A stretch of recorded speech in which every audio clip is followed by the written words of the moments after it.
See, I am not justifying that अगर ये खुद को खुश होके तंदूरी मुर्गी, शीला की जवानी, आइटम गर्ल, ये सब वर्ड्स के साथ में कंफर्टेबल हैं, then what you say as a matter of fact, why is it seen something as violating? It's a matter of fact. If somebody is comfortable with that, why do you want to shame them about it? I personally don't think that I had the intention of shaming her, because I think they are very comfortable in that role.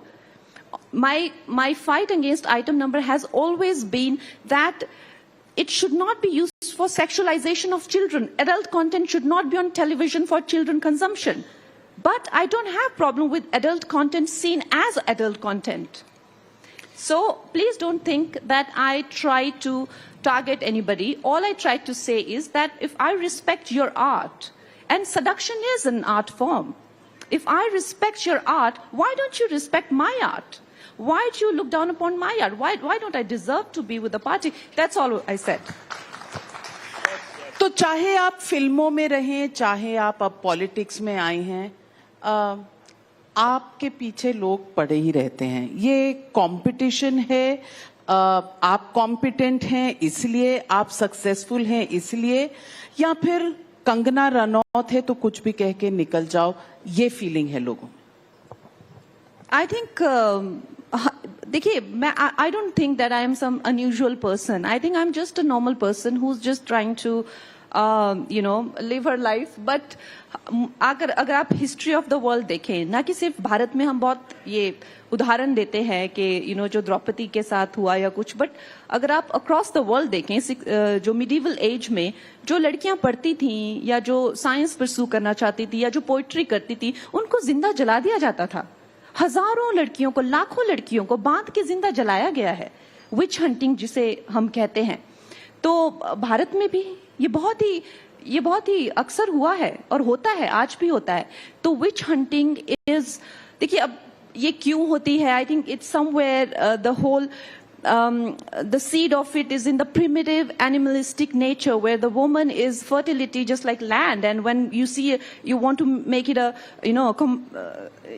you want to own it, or you want to conquer it. Well, that's another day for another sort of a debate. But the truth is that we need to protect our women. We need to protect our women in this society. Women should not be vulnerable, and that's why I stand up for every woman. मैं आपसे पूछना चाहती हूँ, सुप्रिया श्रीनेत ने कहा कि वो कभी भी किसी महिला पर ऐसी अभद्र टिप्पणी नहीं करेंगी. उनका जो अकाउंट था उसका एक्सेस कुछ लोगों के पास था जिन्होंने ये पोस्ट किया. आप मानती हैं ये एक्सप्लेनेशन? देखिए, हमारी जो पार्टी है, उन्होंने इलेक्शन कमीशन में इसके बारे में कंप्लेन किया है. I will let them decide, because these are all very technical and legal things. Legal technical छोड़िए, लेकिन मुद्दा यह है कि आपका मैसेज क्या है आज सुप्रिया श्रीनेत को? Well, I just feel that उन्होंने बहुत ज्यादा लोगों को हर्ट किया है.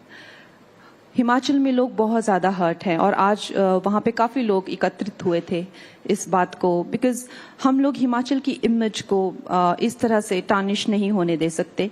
And I just feel that जो कांग्रेस पार्टी है, उनकी जो अलाइनमेंट है, वो आपको तो पता ही है, वो लिबरल होके कभी वुमेन को बिकिनी एंड कॉर्सेट पहने हुए को शेम करेंगे, फिर बुर्खा को वो प्रमोट करेंगे. तो उनको पता ही नहीं है कि फिर वो वुमेन एम्पावरमेंट की भी चैंपियन बन जाती हैं. तो फिर वो एक तरह से एक वुमेन को विच हंटिंग के लिए भी निकल जाती हैं. तो इस तरह के शख्स के बारे में, इस तरह के किरदार के बारे में क्या ही कहा जाए? कुछ कहने लायक ही नहीं है वो. I don't think there is anything to say about her. मैं